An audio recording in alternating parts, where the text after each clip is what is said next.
अस्सलाम वालेकुम नाज़रीन, आप देख रहे हैं बैठक गर्दी। मैं हूं आपका मेज़बान मोहम्मद अली खान।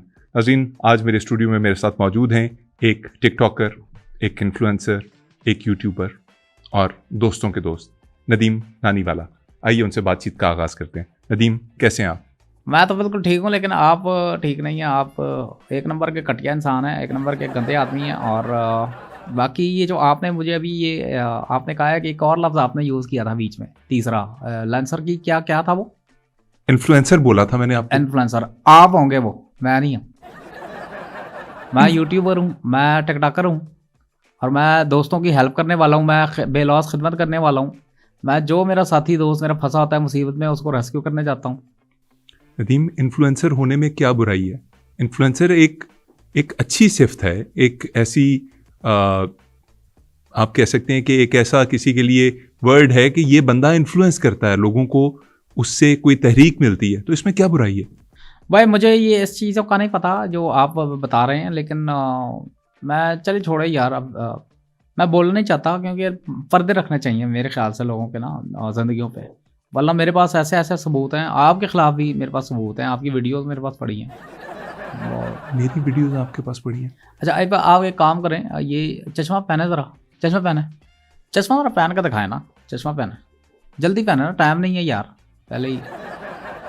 हाँ, आप जैसा बंदा पता है टेलीफोन बूथ में यूँ जाके ये खोलता है पहले, फिर पैंट खोलता है, फिर वेट करता है कि यार कोई कॉल करने आए। नहीं, नहीं, मैं आपको सही बताऊँ, आप जो है ना वो मुझे नेचर से भी लीचड़ लग रहे हैं। और आप आपके अंदर एक लालच भरा है। देखें, आज आपने अगर मुझे अपने शो पे बुलाया है, तो इस वजह से बुलाया ना कि यार चलो ये लोगों को फ़ोन बाँटता फिरता है। आपको भी एक आधा फ़ोन दे देगा, इसको शो में बुला लो, इससे एक फ़ोन ले लो।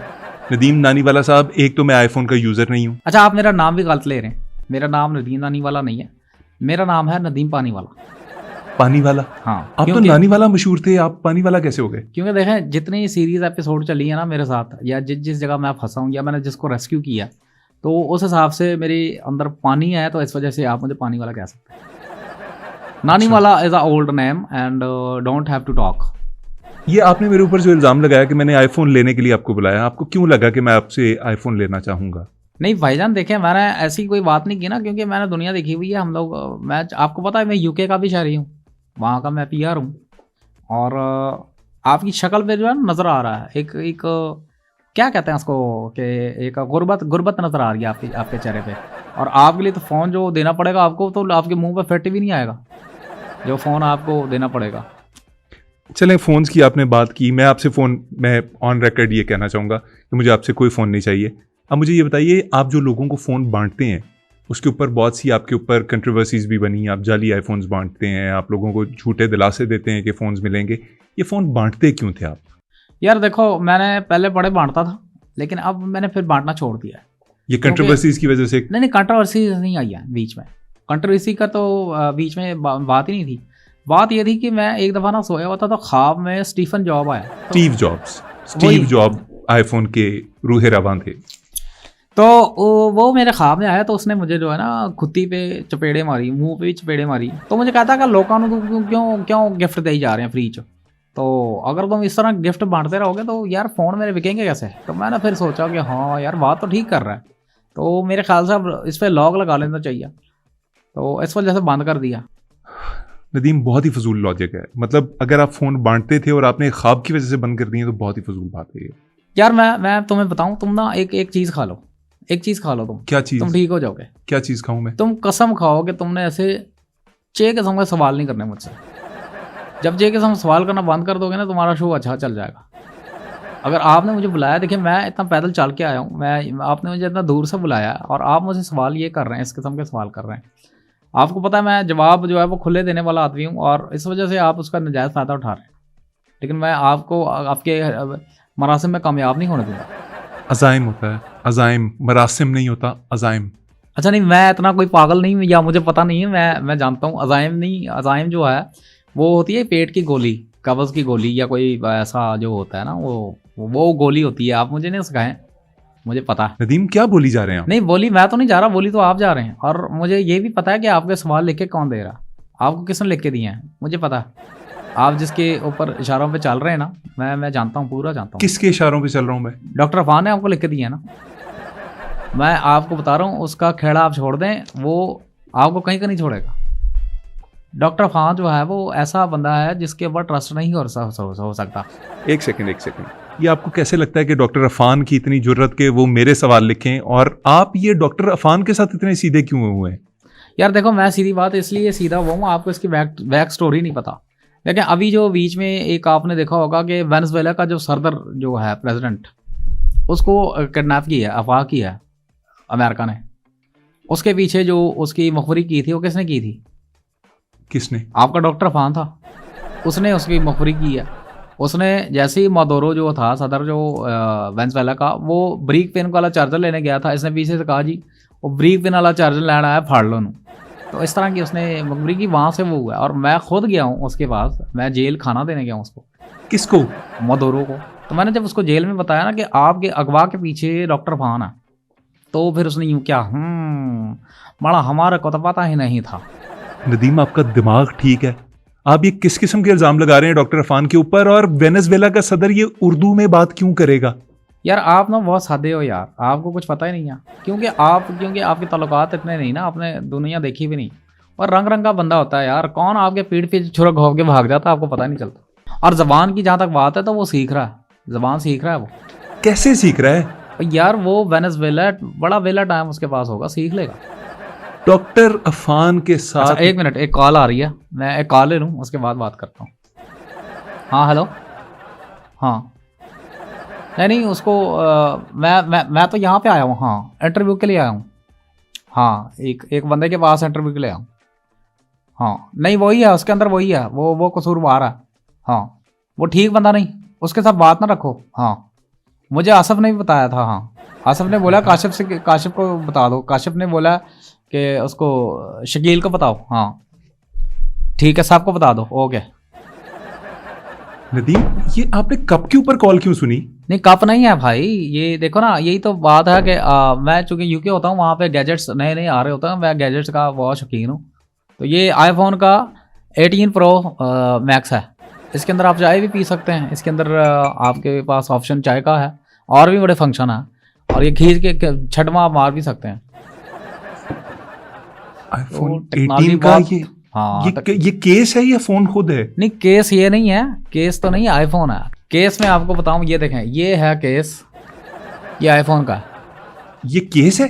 केस है। ये तो हैंगर है। नहीं हैंगर नहीं है, हैंगर की तरह शक्ल इसकी दी हुई है, लेकिन है ये केस, प्रॉपर केस है। और ये है 70 प्रो मैक्स का, ये 17 प्रो मैक्स का। इसका क्या फायदा है? यार बड़े बोले हो आप। इसका ये फायदा है कि ये इसके ऊपर आप अपने कपड़े भी टांग सकते हैं। ये इस केस के ऊपर आप अपने कपड़े भी टांग सकते हैं। टांग ये सकते कितने का लिया आपने? ये मैंने लिया था कोई मेरे ख्याल से 1.5 लाख पाउंड का। और इसका ये है कि ये रेस्क्यू भी करता है, आईफोन को रेस्क्यू भी करता है। मतलब रेस्क्यू कैसे करता है? ये जैसे अब ये आईफोन है, ठीक है, ये अब गिर गया, ये गिर गया, ये इसको आया, ये अभी ये देखें आईफोन ने इसका, ये देखें अभी रेस्क्यू नहीं कर रहा अभी, क्योंकि इसके अंदर काम होना बाकी है। जब वो निकालेंगे ना इसका हाल, तो ये रेस्क्यू भी करना। आप अपने आईफोन को खड़ा कर लें तो ये उसको रेस्क्यू भी कर लेगा। ओ हाँ यार, ये तो हमारा सोचा ही नहीं, ये तो आपने मुझे बता दिया। ये देखो ये रेस्क्यू कर रहा, ये रेस्क्यू कर लिया इसको, ये अपनी जगह वापस आ गया। ये नदीम आपका बड़ा वायरल क्लिप जाएगा कि आपने नया आईफोन लिया है जिसकी शक्ल मग की तरह किया, और उसका केस जो है वो हैंगर जैसा है, और वो दोनों आपस में काम कैसे करते हैं। नहीं मेरे पास तो और भी गैजेट्स तो बहुत है मेरे पास। जैसे यूके में मैं होता हूँ तो वहाँ पे मेरे पास एक आईफोन है, तो उसका एक यहाँ से सुनने वाला होता है, इधर से बोलने वाला होता है। यूं घूम के आया हुआ यहाँ पे, यूं कर ऐसे, मतलब वो ऐसे सर के गिर्द पहनते हैं? हाँ वो बांध देते हैं सर के पूरे, वो लपेटा जाता। Nadeem, coming back to the topic, मुझे ये बताइए कि ये डॉक्टर अफान के साथ जो लड़ाई है, ये यार पहली बात तो ये, उसका नाम ना मेरे सामने ना लें। वो शख्स ऐसा है कि मैं उस पर ट्रस्ट नहीं कर सकता। मेरे सामने वो जिस दिन आएगा ना, तो मैंने छोड़ना नहीं है। गुस्सा क्यों है? गुस्सा ये है यार कि देखो वेनेजुएला वाला वाकया हुआ, इसके पीछे जो डॉक्टर अफान निकला, रीज़न क्या निकला कि यार एक मुल्क में अगर इतना सारा तेल है तो तुझे क्या तकलीफ है, तू आगे मुखबरियाँ कर रहा है, अमेरिका को बता रहा, वहाँ पे तू अच्छा अपने नंबर बना रहा। मतलब उससे तेल से प्रॉब्लम है उसको, डॉक्टर अफान को। नदीम, मुझे अभी तक ना दिमाग के अंदर वो बन नहीं रहा, ये इक्वेशन नहीं बन रही कि डॉक्टर अफान का वेनेजुएला के साथ क्या ताल्लुक। यार देखो इस वजह से है कि जैसे इसने जो है वो मुखबरी की, बताया, उसको फंसाया, और बाद में उसको फिर ये ऑफर भी किया कि यार मैं डील करवा देता हूँ। भाभी को इसने जो है वो फ़ोन किया और उसको कहा कि मैं डील करवा देता हूँ। सदर की जो बेगम थी, सदर की जो बेगम है। फिर मुझे जब ये बात पता चली, अब इसी तरह जो जैसे अपना इसने इसके केस में किया, ढक्की के केस में किया, तो और दूसरे जो टिकटॉकर हैं या दूसरे जो फैमिली ब्लॉगर हैं उनको भी इसने इस तरह झांसे में लाने की, चीट करने की कोशिश की है। अब मैं तो था तेज़, मैं तो समझ जाता था क्योंकि मेरे साथ एक दफ़ा हैंड हो चुका था और मुझे आइडिया था। इसने क्या किया कि इसने वेनेजुएला की वो कर दिया, उसको फंसवा के, तो कहता है डील मैं करा देता हूँ, और ये बड़ी आसामी है। तो मैंने क्या किया, मैंने अब चूँकि मैं रेस्क्यूअर हूँ, मैं सबको रेस्क्यू करने पहुँच जाता हूँ, मैं नहीं देखता कौन है कौन नहीं है। तो मैंने जो है वो वकील से बात कर ली, मियाँ अशफाक से। मियाँ अशफाक से क्या बात की आपने? मियाँ अशफाक से ये बात की है कि यार ये एक बेगुनाह है और इसके साथ ज्यादती हुई है, इसका केस लड़ना, और पैसों की टेंशन नहीं लेनी और सपोर्ट की टेंशन नहीं लेनी, मैं आपको सपोर्ट दूंगा। ये कहाँ केस लगेगा? ये लगेगा लाहौर हाई कोर्ट में, वहाँ पे केस लगेगा। और मियाँ अशफाक और हम सारे जो है वो बिल्कुल कोशिश करेंगे। किसके खिलाफ है ये केस एग्जैक्टली? नहीं, लड़ना किसके खिलाफ है? जिसने अगवा किया उसको, बेचारे को हफ्ते भेजा में रखा हुआ है, हम बाज़त वरी करवा के लाहौर ला के उसको जश्न मनाएंगे। ट्रंप के खिलाफ हमने लड़ना। ट्रंप के खिलाफ केस लड़ेंगे आप? हाँ, ट्रंप के खिलाफ लड़ेंगे क्योंकि ट्रंप जो है वो अमेरिका का सरफराज है। चौधरी सरफराज अमेरिका का सरफराज। तो ये चीज़ तो हम जाने देंगे क्योंकि हम इन चीज़ों को गुजर चुके हैं ना, हमें पता कैसे करना। Nadeem, are you in your senses? मतलब आप ट्रंप के खिलाफ केस की बात कर रहे हैं, लाहौर हाई कोर्ट में बात कर रहे हैं और बात कर रहे हैं कि मियाँ अशफाक साहब ये केस लड़ेंगे। आप सेंसेस में हैं? ये बाल उड़े ये मुझे अब ना बिल्कुल समझ आना शुरू हो गई है। नहीं, आप देखें, हमेशा हर बंदा यही बात करता है क्योंकि बात ऐसी है ना कि आप लोग कर नहीं सकते, कर सकते हैं अगर आप चाहें तो, आप क्यों नहीं कर सकते। लेकिन मसला अब ये आ गया कि केस हो नहीं सकता, हम लड़ नहीं सकते। क्यों? क्योंकि मियाँ अशफाक से जब मैंने बात की थी, आधे घंटे मेरी और उसकी सेटिंग रही है, उसी दौरान उनको जो है वो नोटिफिकेशन आया कि उनका लाइसेंस जो है वो कैंसिल हो गया वकालत का। बहुत अच्छा पॉइंट उठाया आपने। मैं आपसे यही बात करना चाहूँगा कि आपके ऊपर इल्ज़ाम ये है कि आप बहुत बड़े पनौती हैं। आप जिसके साथ जाके खड़े होते हैं वो बंदा तबाह हो जाता है। डकी भाई के साथ खड़े हुए, डकी भाई पकड़ा गया। यहाँ कॉलर को आप जितना मर्जी खोल लीजिए, बात मैं नहीं बदलूंगा अपनी। आप रजब भट्ट के साथ खड़े हुए, रजब भट्ट के ऊपर सख्ती आ गई। आप अभी कह रहे हैं कि आप वेनेजुएला के सदर के साथ थे, वो पकड़ा गया। मियाँ अशफाक साहब को आपने वकील किया, मियाँ अशफाक साहब जो है वो खुडे लाइन लग गए। देखिए, पनौती की जो आप बात कर रहे हैं, तो पनौती हम चारों में से कोई तो है, कोई एक तो है जो पनौती है। और मैंने जो सही मायनों में लगाया ना, जो मैंने जितना वक्त मैं गुजारा, मैंने सोचा जो मैं रिजल्ट उसका निकाला, वो ये है कि यार घूम फिर के मैं ही पनौती हूँ। आपके ऊपर ये जो पनौतीपन का दौर चल रहा है, कोई रीज़न है इसकी? ये क्यों है? यार पहले पनौती बिल्कुल नहीं थी, ये मैं 1-2 जगह गया हूँ ना, उसके बाद ये पनौती शिफ्ट हुई है, ट्रांसफ़र हुई है। यह श्राप है एक किस्म का, वो छोड़ नहीं रहा मुझे।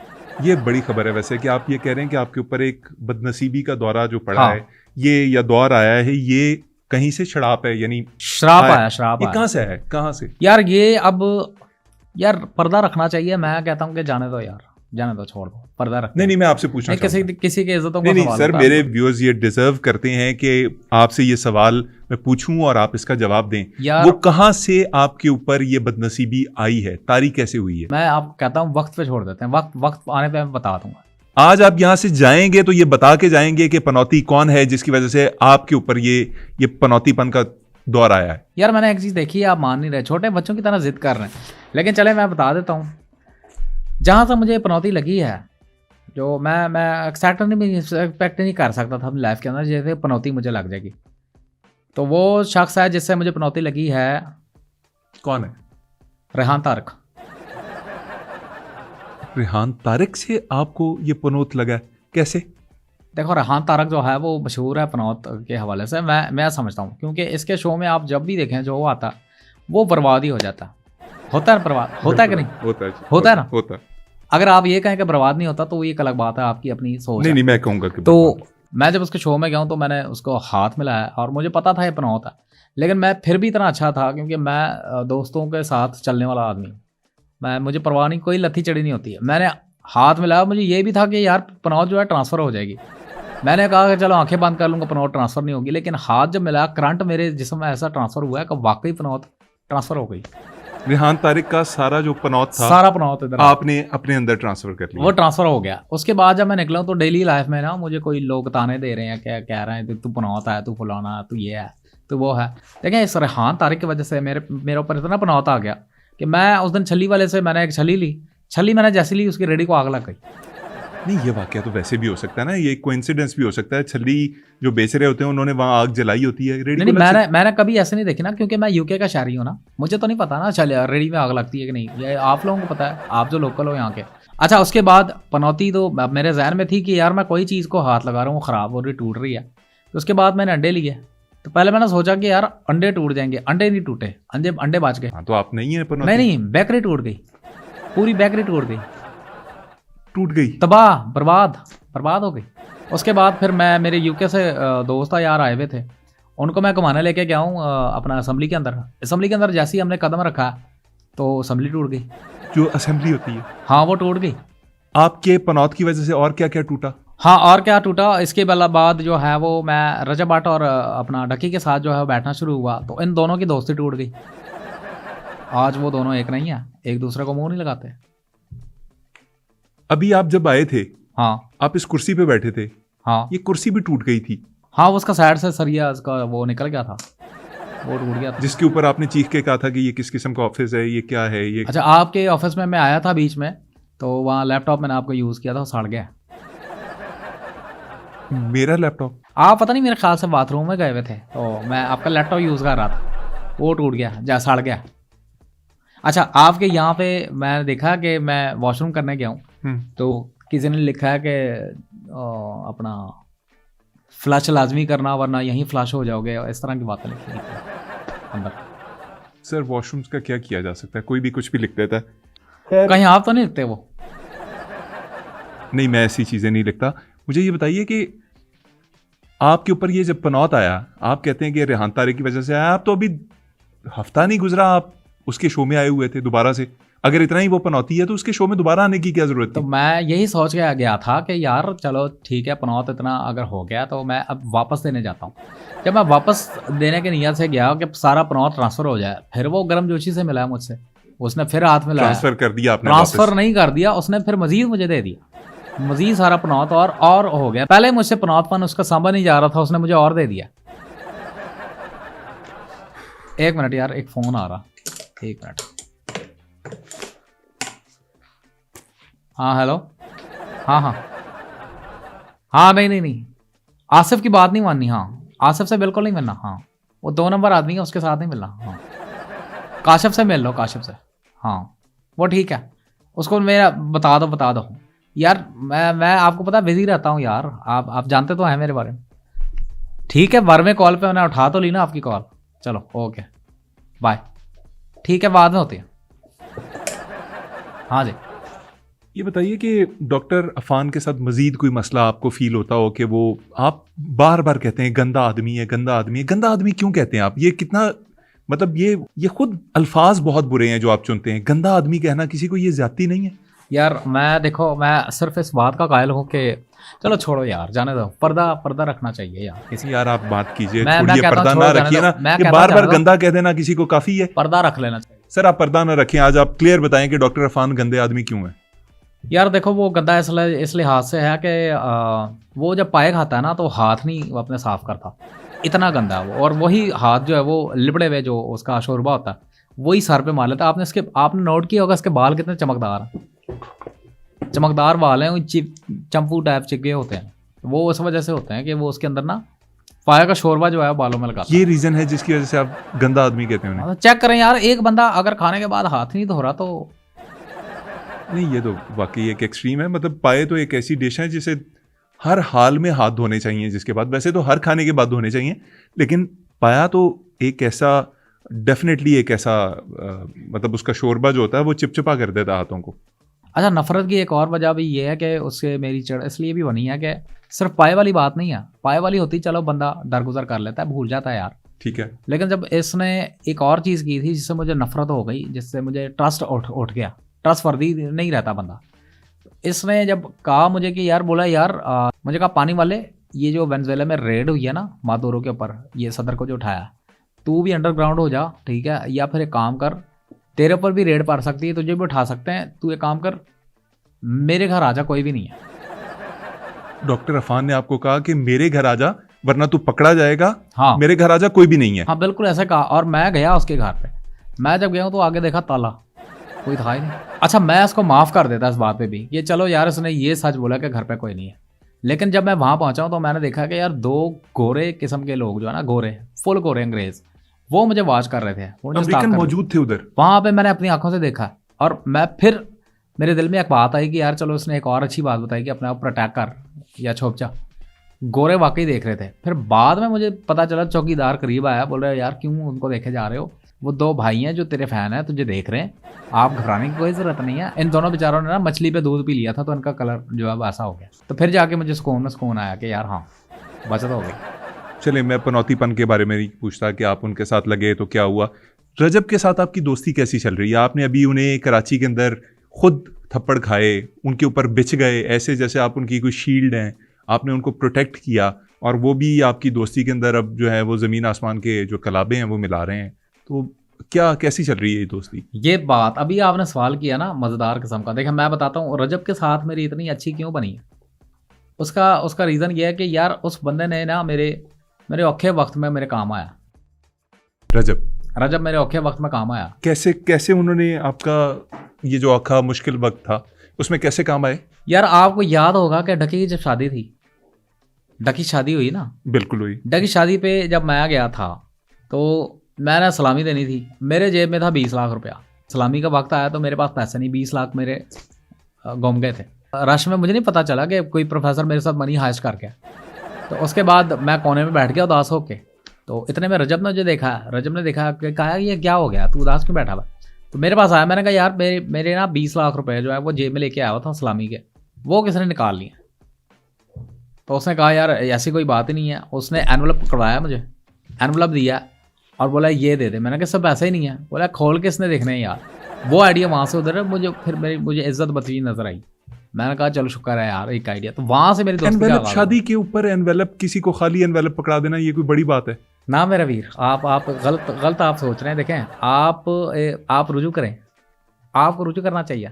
रुजू करना चाहिए? रुजू करें, आपको पता नहीं है। देखो शादियों में जो एनवलप होता है ना वो बहुत कम हो जाता है, थोड़े हो जाते हैं। ये जितनी भी शादियां जो होती हैं ना, आप उन लोगों से पूछो, क्योंकि देखो 500 एनवलप होता है, 1000 बंदा आया हुआ होता है। अब 1000 बंदा जो है वो 1000 एनवलप नहीं लाया हुआ होता। आप ये कह रहे हैं कि लोग एनवेलप ढूंढ रहे होते हैं शादी के? ढूंढ रहे होते हैं। मैं आपको लिख के दे सकता हूँ कि यार कोई सका बाप अपने बेटे को एनवलप नहीं देता शादी के मौके पे। ये ऐसा वाला मामला होता है। बल्कि कुछ लोग तो वहीं पे जो गिरा हुआ होता है उसको उठा के उस पर नाम मिटा के अपना करके दे देते, क्योंकि लोग हाथ में पैसे दे के फेर रहे होते हैं। सलामियाँ इतनी होती हैं। तो रजब भट्ट आपके साथ जो सबसे बड़ी नेकी रजब भट्ट ने आज तक की है वो ये है कि उन्होंने डकी भाई की शादी के ऊपर आपको एनवेलप दिया था जो आपने खाली थमा दिया। हाँ देखा, दुनिया में ना 2 शील्ड जो है ना वो बहुत मशहूर है। एक कैप्टन अमेरिका वाली शील्ड और एक आपके भाई की शील्ड। आपका भाई जो शील्ड बना ना, यकीन जानो कि मतलब हर जगह पे पहुंच जाता है। मैं देखता नहीं। फिर मान लिया आप यारों के यार हैं, आप मारें खाते हैं, आप साथ चलते हैं, आपने 7 साल डकी भाई का साथ दिया, उनके साथ जो भी ताल्लुकात आपके रहे और जैसे ख़त्म हुए उसके ऊपर दोबारा सवाल पूछूंगा। अभी आप रजब भाई की या रजब भट्ट साहब की शील्ड बने, अब आप किसकी शील्ड बनेंगे? इसके बाद कौन है नेक्स्ट इन लाइन? यार अब मेरा शौक है कि मैं उमैरी की शील्ड बनूंगा। उमैरी की? हाँ। तो बन क्यों नहीं रहे? वो तो बेचारा जेल में। यार वो कपड़े पहना है तो मैं बनूँ ना, मतलब कपड़े उसने पहने नहीं, मैं कैसे बन रहा? अच्छा, शील्ड बनने के लिए ज़रूरी है कि वो कपड़े? मैं तो हेल्प करने वाला हूँ यार, मैं तो मुश्किल में साथ देने वाला हूँ, मैं पीछे हटने वाला नहीं। एक सवाल यहाँ पे जो जन्म लेता है वो ये है कि लोग ये कहते हैं सवाल का बाप है, माँ है, शादी हुई भी है। सवाल पूछ लूँ अगर इजाज़त दें तो? इतने आप नेक नहीं हैं या इतना फरबरदार नहीं है, आप पूछ लें जो पूछना। आपने तो वही सवाल करना। सवाल ये है कि लोग आपके बारे में कमेंट करते हैं। एक कमेंट मैं आपको पढ़ के सुना देता हूँ, मेरे पास मौजूद है, मैंने सेव किया हुआ था। कहते हैं जी कि नदीम नानीवाला की अपनी कोई फिल्म नहीं है, ये दूसरों की फिल्मों के अंदर राजपाल यादव का किरदार अदा करते हैं। ये कहना है, मतलब लिखने वाला ये लिख रहा है कि आप दूसरों की फिल्म के अंदर सपोर्टिंग कैरेक्टर हैं, आप खुद मशहूर नहीं हैं, आप लोगों की शोहरत के ऊपर राइड करते हैं, लोगों की कंधों के ऊपर पैर रख के मशहूर होते हैं। आप इसको बुलाएं यार, अपने शो में बुलाएं, मैं इसको आईफोन दूंगा। ये जिस बंदे ने ये कमेंट किया है, हाँ मैं तो दूंगा। ये तो बड़ा सख्त कमेंट किया, आप कैसे देंगे इसको? मैं इसको आईफोन उस जगह पे दूंगा कि इसको लग पता जाएगा, और चार्जिंग की भी ज़रूरत नहीं होनी। और आईफोन भी दूंगा बड़े वाला, मैं कस्टम मेड बनाऊंगा 16 इंच का, और ये 16 इंच वाला आईफोन इस्तेमाल करने वाला पहला शख्स बन जाएगा। गिनीज बुक में भी हो सकता है नाम आ जाए इसका। इसको बुलाएं यार, अपने स्टूडियो बुलाएं, शो में बुलाएं। नदीम देखें, मैं मानता हूँ ये सख्त कमेंट है। नहीं मैं तो नहीं कह रहा, 100 लोग मेरे बारे में बात करते हैं, करते हैं, नदीम, ठीक है, करते नदीम, रहें। बात फिर यही है ना कि एक जनरल परसेप्शन जो होती है, आप यूजुअली मशहूर लोगों के साथ देखे जाते हैं। डकी भाई के साथ आपकी जो वाबस्तगी थी वो तब तक रही जब तक वो मशहूर थे। उसके बाद उनका डाउनफॉल का आगाज़ हुआ, उनके ऊपर केसेस बने, वो पकड़े गए। अब रजब भट्ट ज़रा मशहूर हैं, शायद आप उनके साथ हैं, तो लोग सोचते हैं। चलिए बात करते हैं, आपकी डकी भाई के साथ लड़ाई या दोस्ती का जो खात्मा था वो कैसे हुआ? अच्छा मैं आपको इसमें बताऊं कि बात मेरी कैसे इससे ख़राब हुई। वो ऐसा था कि मुझे एक दफ़ा कॉल आती है बिलाल की। बिलाल की कॉल आई आपको? बिलाल की कॉल आती है, बिलाल की कॉल। मैं कोई मेरे ख्याल से 30 कॉलें उसने की हुई थी, 31वीं पे मैंने उसको उठाया। अच्छा, मैं प्लीज मुझे साथ साथ ना नाम नोट करने दें क्योंकि अनफेमिलियर हूं मैं कुछ लोगों से। बिलाल है, बिलाल की कॉल आई है आपको? बिलाल ने आपने 30वीं कॉल उठाई है, जबरदस्त। बिलाल की कॉल आई तो कहता है यार, तो बिलाल कहता है कि यार पानी वाला आतिफ मुश्किल में है, वो मुसीबत में फंस गया, तो उसका कुछ करना पड़ेगा। मैंने कहा ठीक है। मैंने उसको कहा फ़ोन रख, मैं उसको करता हूँ। मैंने आतिफ को फ़ोन किया। एक सेकंड, आतिफ जो है आप इन ट्रबल है, तो बिलाल ने आपको फ़ोन करके कहा कि आतिफ को ज़रा मदद कर। हाँ, तो मैंने जब आतिफ को फ़ोन किया, अब आतिफ को मैंने कोई 45 कॉलें मिला ली, तो बाद में पता चला आतिफ का नंबर ही नहीं था जिस पे आप डायल कर रहे थे। जिस पे डायल करा था। फिर आतिफ का नंबर मैंने निकाला। ये टेंशन में डेफिनेटली आपसे हुआ होगा कि आप टेंशन। अच्छा, बिलाल से जब मैंने बात की, मैंने कहा हाँ भाई क्या मसला है, क्या हो गया? बोलता है यार पानी वाला तू हमारा भाई है ना। मैंने कहा हाँ बिल्कुल भाई हूँ, मैं हर जगह साथ खड़ा हुआ हूँ। तो मुझे आतिफ ने बोला यार पौमी के साथ जो है ना बात एक अजीब सा मामला हो गया, तो पौमी को कहे यार आतिफ को समझा दे। ये पौमी टिकटॉक कर है कोई? पता नहीं कौन है, लेकिन पौमी को जब मैंने ये बोला कि चल ठीक है, मैंने फिर आतिफ को कॉल की और मैंने 28 कॉलें की हैं। उसने मेरी 29वीं कॉल जो है वो उठाई। मैंने उसको कहा यार पौमी ये कह रहा है यार प्लीज़ तू समझ जा अपने आप को, जो है जो तू कर रहा है ये अपने आप को सुधर समझ जा। इतना बीच में देखा कि मुझे डकी की कॉल आ रही थी, बीच में डकी की कॉल आती रही, तो फिर डकी को मैं नहीं उठा सका, मैंने उन तीनों की कॉल काट दी। उसके बाद मैंने उसको डकी को कॉल बैक वापस किया, 50 कॉलें की हैं, उसने नहीं उठाया और फिर मुझे सीधा ब्लॉक कर दिया। मैंने फिर कहा कि यार ये देखो ये ठीक नहीं किया तूने। इसके लिए एक बंदा यूके से चल के आता है, इसके लिए चने लेके आता है, इसको पूछता है। और वो बीच में एक इंटरव्यू, वो अरशाद भट्टी को इंटरव्यू दिया। भट्टी साहब भी जो है वो भी वखरे हैं, वो पेपर इतने लेके आ गए, वो एक सवाल कर रहे हैं दूसरा कर रहे हैं, पेपर ही पेपर थे। मैं देख के तो अजीब हो गया था, इतने सारे पेपर थे भट्टी साहब के पास, तो वो एक सवाल करी जाए दूसरा करी जाए, मैं कन्फ्यूज़ हो गया। अब रजब बैठा है, उसको भी समझ नहीं आ रही थी। तो ऐसा लग रहा था कि यार हम जो है वो कोई जैसे हेड मास्टर होता है जो पेपर बच्चे दे रहे होते हैं उनको वॉच कर रहा था, तो भट्टी साहब ऐसा लग रहा था पेपर दे रहे थे, हम बैठ के जो है वॉच कर रहे हैं। मतलब भट्टी साहब हर चीज़ लिखी हुई पढ़ रहे थे? भट्टी साहब का देख के पढ़ने का ऐसा वो जोश और वलवला था, इतना उसके अंदर गुम हुए थे कि ड्यूरिंग जो इंटरव्यू था, हमारे इंटरव्यू के दौरान भट्टी साहब के यहाँ पे ना मक्खी आके बैठ गई थी और उनको उस चीज़ का भी अंदाज़ा नहीं था। वो तो जब किसी ने लिख के उनको दिया है तो उन्होंने पढ़ा है कि मेरे गाल पे मक्खी बैठी है, मैंने इसे उड़ाना है, यूं करके उड़ाई है, फिर मक्खी उड़ाई पढ़ने के बाद। और मामला इधर तक नहीं रुका, मामला इसके बाद ये था कि भाई भट्टी साहब ने उस पर यह भी लिखा था अब मैंने 20 कदम लेने हैं, गाड़ी के अंदर बैठना है, गाड़ी के अंदर बैठ के मैंने ड्राइव करके मैंने 150 किलोमीटर अपने घर जाके पहुंचना है। तो भट्टी साहब रिमोट से चलते हैं। इरशाद भट्टी साहब हमारे बड़े काबिल जर्नलिस्ट हैं, आप क्या बोली जा रहे हैं उनके बारे में? यार ये तो आप तारीफ इसलिए कर रहे हो ना कि कोई वो अच्छे गोड बॉक्स में आ जाए उनके। टक्की ने जब इरशाद भट्टी साहब को इंटरव्यू दिया है, उसने मेरा नाम क्या लिया कि यार हाँ यार वो चने लेके आया था, चने हमने खाया तो वो चूहे निकला है, ये आई वॉज हार्ट। दिल टूटा आपका कि डकी ने, आप जो उसके साथ चले हैं उसने आपकी तारीफ नहीं की? मतलब एक बंदा आपके लिए यूके से चल के आया, चल के क्या मुराद, आप जहाज पे नहीं आए? नहीं मतलब उसका यही गिला था ना यार तू वक्त पे नहीं आया, वक्त पे नहीं आया। वक्त पे इसलिए नहीं आ सकता था कि मैं यूके से आ रहा था चल के। एक बंदा चल के यूके से आया, टाइम तो लगेगा ना। अगर आप उसको ये कह दो कि यार तेरी नीयत नहीं थी ठीक, तो ये तो गलत बात है ना। गलत बात है। तो मेरे से जहाँ तक होता है मैं करता हूँ, मैं हर एक की हेल्प करता हूँ। मैं तो कई बार अपनी भी हेल्प कर लेता हूँ। अपनी हेल्प? हाँ, कैसे? मैं सुबह उठता हूँ, ब्रश करता हूँ, उसके बाद मैं नाश्ता करता हूँ, ड्राइव पे मैं निकल जाता हूँ।